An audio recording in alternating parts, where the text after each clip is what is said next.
नमस्कार, बहुत स्वागत है आप सभी का। आप देख रहे हैं न्यूज़ कॉरिडोर्स और आपके साथ मैं हूं मनीषा शर्मा। मेरे साथ मेरी सहयोगी भी मौजूद हैं वक्ता, जो कि हम आज बात करने वाले हैं दिल्ली चुनाव को लेकर। बेहद नज़दीक है, समय काफ़ी कम रह गया है। 5 तारीख को मतदान होगा, 8 को आएंगे नतीजे, लेकिन उससे पहले काफ़ी ज़्यादा मुद्दे हैं जो सुर्खियों में बने हुए हैं। टॉपिक, हॉट टॉपिक कह लीजिए या फिर उन्हें आप कह सकते हैं कि जो चुनावी बिसात जो है, और आज तो प्रचार प्रसार भी पूरी तरीके से हम ये कह सकते हैं कि रैलियों का रैला आज भी देखने को मिला। लेकिन दिलचस्प बात क्या है, इस बार चुनाव क्यों इतने अलग लग रहे हैं, या फिर इस बार के जो बयान है वो भी हम लगातार देख रहे हैं। इन तमाम पहलुओं को लेकर हम अपने बाकी साथी सहयोगियों से भी चर्चा करेंगे। लेकिन शुरुआत में वक्ता आपके साथ करना चाहूँगी, क्योंकि हमने देखा कि इस बार चुनाव में काफ़ी ऐसे मुद्दे रहे, चाहे यमुना को लेकर अभी हाल ही में अरविंद केजरीवाल ने बयान दिया। कौन कौन से मुद्दे आपको लग रहे हैं कि इस बार चुनाव में असर डालने वाले हैं? देखिए मनीषा, सबसे ज़्यादा जो इम्पोर्टेंट मुद्दा है इस चुनाव का 2025 में ये जो चुनाव होने वाले हैं, कुल सीटों की बात की जाए तो दिल्ली में 70 विधानसभा सीटें हैं और 70 विधानसभा सीटों के साथ साथ भारतीय जनता पार्टी को सबसे बड़ा मुद्दा जो मिल गया है, जिस पर अरविंद केजरीवाल को लगातार घेरने की कोशिश की जा रही है, वो है यमुना का मुद्दा। यमुना को लेकर केजरीवाल ने बहुत सारे दावे वादे किए थे कि जब वो आएंगे तो यमुना को साफ कर देंगे, स्वच्छ कर देंगे, बहुत ज़्यादा चमका देंगे। लेकिन अभी फिलहाल यमुना की स्थिति वो हो गई है कि वो नदी के साथ साथ पूरी तरह से नाले में तब्दील हो चुकी है। तमाम सवाल उठ रहे हैं। प्रवेश वर्मा का तो आपने वीडियो भी देखा होगा, जिस तरह से वो छठ वाले घाट पर पहुंचे थे और उन्होंने उनका कटआउट उठाकर ही डुबो दिया था कि तुम वादा क्या करते हो और करते क्या हो। तो हाँ, ये मुद्दा सबसे बड़ा है और कहीं ना कहीं भारतीय जनता पार्टी इस मुद्दे को इस 2025 के चुनाव में पूरी तरह भुनाने की कोशिश कर रही है। मनीषा, और भी कई सारे मुद्दे हैं, वो भी हम जानेंगे। क्या खास है इस बार चुनाव में, वो भी हम जान लेते हैं। हमारे साथ सीनियर जर्नलिस्ट राघवेंद्र द्विवेदी जी भी मौजूद हैं न्यूज़ रूम में। राघवेंद्र सर, आप चूँकि बड़ी बारीकी के साथ आप हर चीज़ देख रहे हैं, सोशल मीडिया से लेकर तमाम, आपके नेटवर्क्स भी बहुत अच्छे हैं, मैं ये भी जानती हूँ। क्या मुद्दे हैं, क्यों खास है इस बार का दिल्ली चुनाव? देखिए, खास इसलिए भी है कि सबसे मुश्किल दौर में मुझे केजरीवाल दिख रहे हैं इस बार। अगर केजरीवाल हारते हैं, आम आदमी पार्टी हारती है, तो हो सकता है आम आदमी पार्टी टूट जाए। बीजेपी भी पूरा जोर लगा रही है, क्योंकि 25 साल से दिल्ली की सत्ता से बाहर है और इस बार एक बेहतर संभावना के तौर पर मैं देख रहा हूँ कि बीजेपी पूरी ताकत यानी एड़ी चोटी का जोर लगा रही है।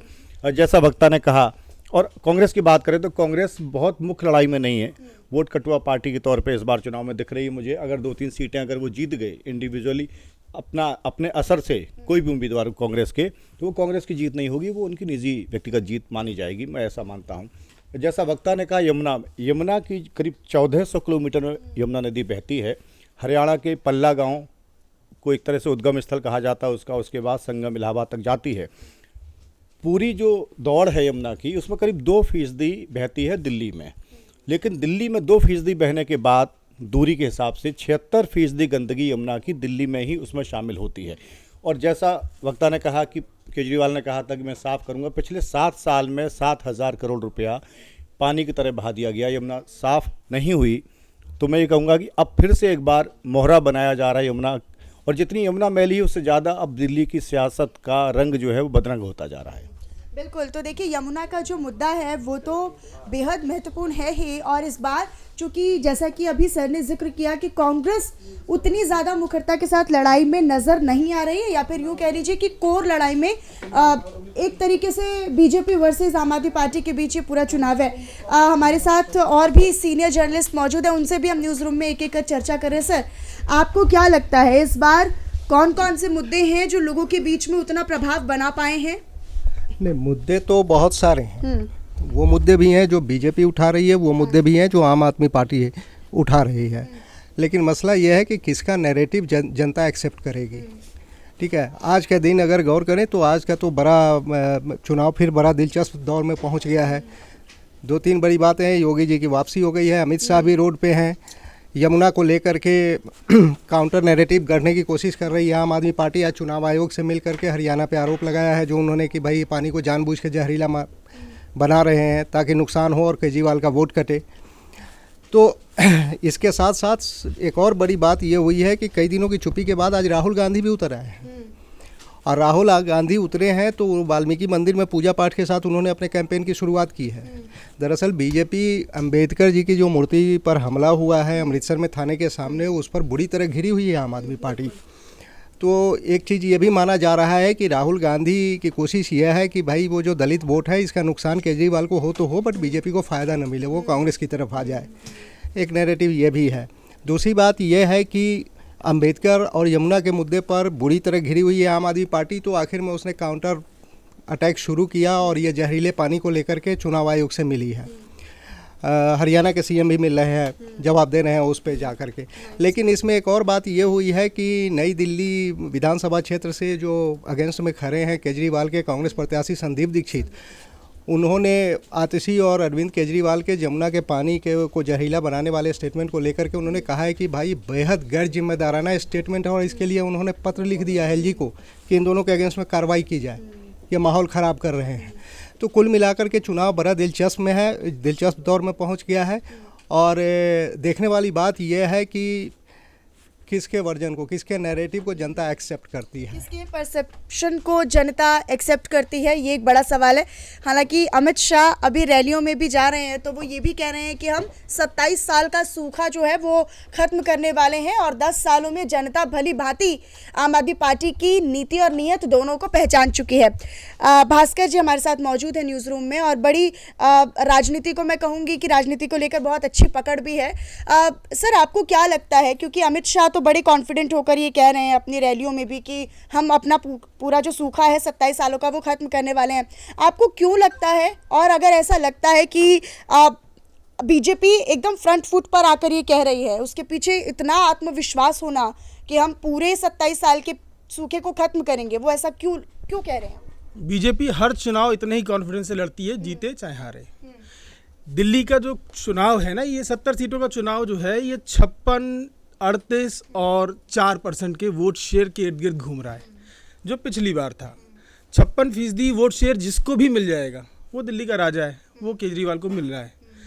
इस बार अगर कांग्रेस लड़ती है, जैसे कि आज बयान देख रहा था, अजय माकन ने पहली बार खुलकर बोला है कि आम आदमी पार्टी राष्ट्र विरोधी है, जिसके साथ वो लोकसभा में गठबंधन पर थे। मतलब एक राष्ट्र विरोधी के साथ वो गठबंधन करते हैं और अब उसका खुलासा करते हैं। एक चुनाव में वो साथी और एक चुनाव में वो गद्दार। 128 करोड़ रुपए आतंकी पन्नू से लिए। ये बहुत बड़ी बात है। जो साथ में हाथ पकड़ के चल रहे थे वो एक दूसरे पे अब आरोप लगा रहे हैं। तो अगर कांग्रेस ने इस खेल को खेला, सियासी खेल खेला केजरीवाल के खिलाफ, और वो 4% से बढ़कर 10%, 11% वोट शेयर हासिल कर लेती है, जो कि नामुमकिन है, तो पूरा खेल बदल जाएगा। 56 से आम आदमी पार्टी 46 पे आ जाएगी। 46 पे आने के बाद इधर बीजेपी 38% से अगर 42 पे चली गई तो टक्कर जो है वो पूरी तरह से बदल जाएगी।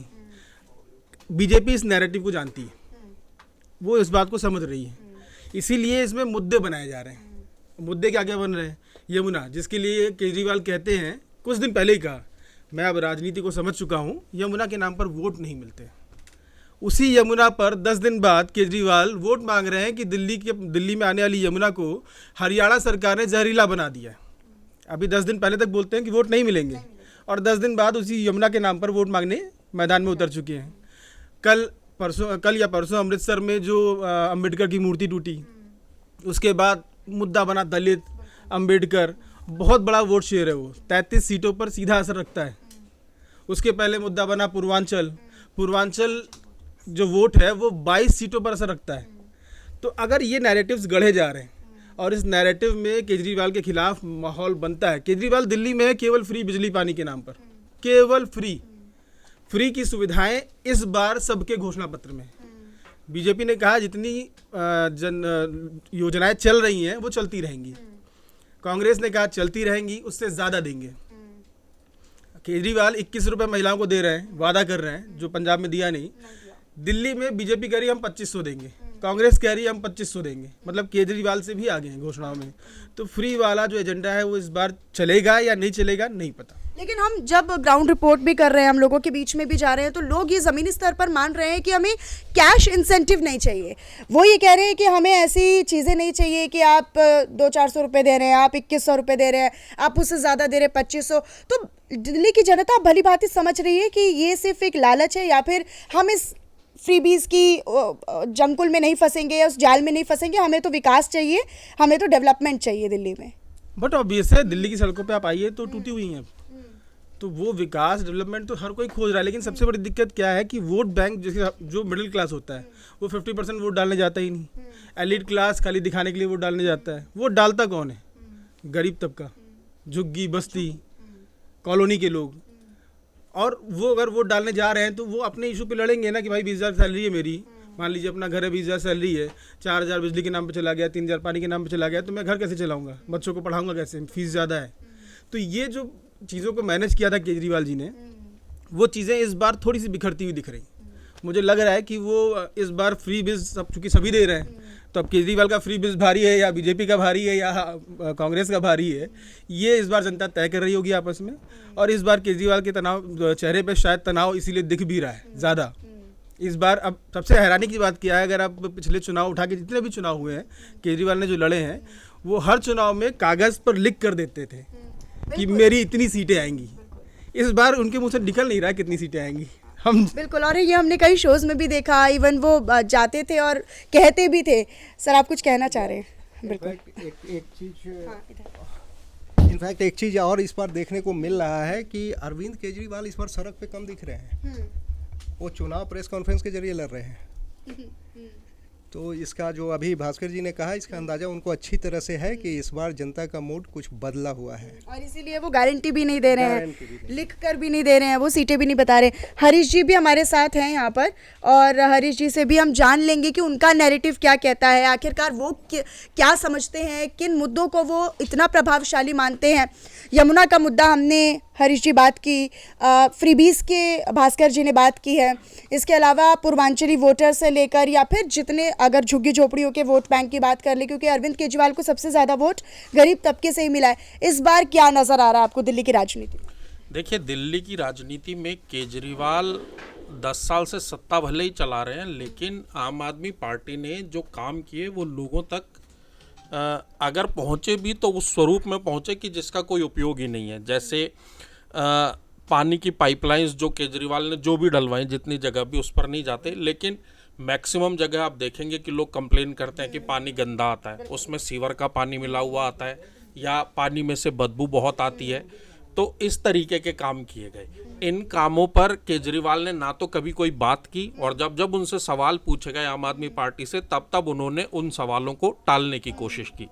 वो लगातार ये कहते हैं कि हमने स्कूल्स जो हैं वो अच्छे बनाए, लेकिन उन स्कूल्स को वो ये नहीं बताते कि वो स्कूल्स अच्छे बनाने का जो प्रयास था वो केजरीवाल से पहले से ही चला आ रहा था, और केजरीवाल ने उसमें कुछ खास किया नहीं, उसमें कुछ जोड़ा नहीं। केजरीवाल ने दिल्ली में अस्पतालों की संख्या बढ़ाने की बात की थी, लेकिन नए अस्पताल अगर आप देखेंगे तो पिछले 10 साल में आप उंगलियों पर भी नहीं गिन पाएंगे जो नए अस्पताल वो हों जो केजरीवाल ने प्लान किए और केजरीवाल ने तैयार करा दिए। मोहल्ला क्लिनिक भी बनवाए थे। मोहल्ला क्लिनिक्स की हालत ये है कि कई मोहल्ला क्लिनिक्स के बाहर आपको गाय बैठी हुई नजर आ जाएंगी। उसी के अंदर कुछ दिन पहले मोहल्ला क्लिनिक्स में जो ब्लड टेस्ट किए जाते हैं उसमें एक बड़ा स्कैम निकल कर आया था कि वो फर्जी ब्लड टेस्ट हो रहे थे जो पर्चियों पर ही हो रहे थे। इस तरीके के सब चीज़ें थी। अच्छा, केजरीवाल ने जो दिल्ली की परिवहन व्यवस्था है उस पर कोई बहुत ज़्यादा काम किया नहीं।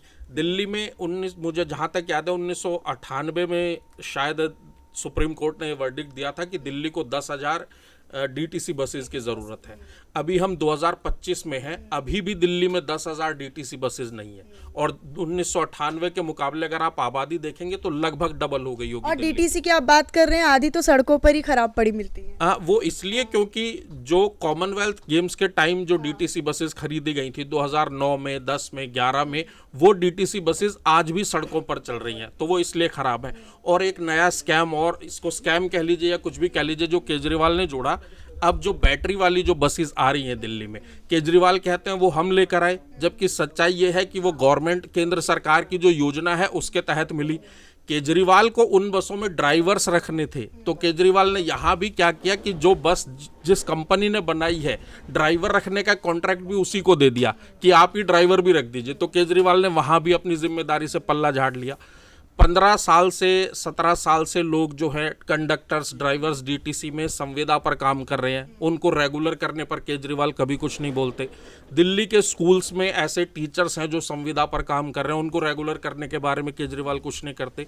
तो 10 साल में केजरीवाल ने सिर्फ फर्जीवाड़ा फैलाया, झूठ बोले और ज़मीन पर काम करने के बजाय हर बार दूसरों पर आरोप लगाकर बचते रहे। जैसे अभी एक ताज़ा आरोप लगाया कि यमुना में जहर घोला जा रहा है, और जब सवाल पूछा कि भैया किसने जहर घोला और कौन सा जहर घोला, तो चुप होकर निकल लिए।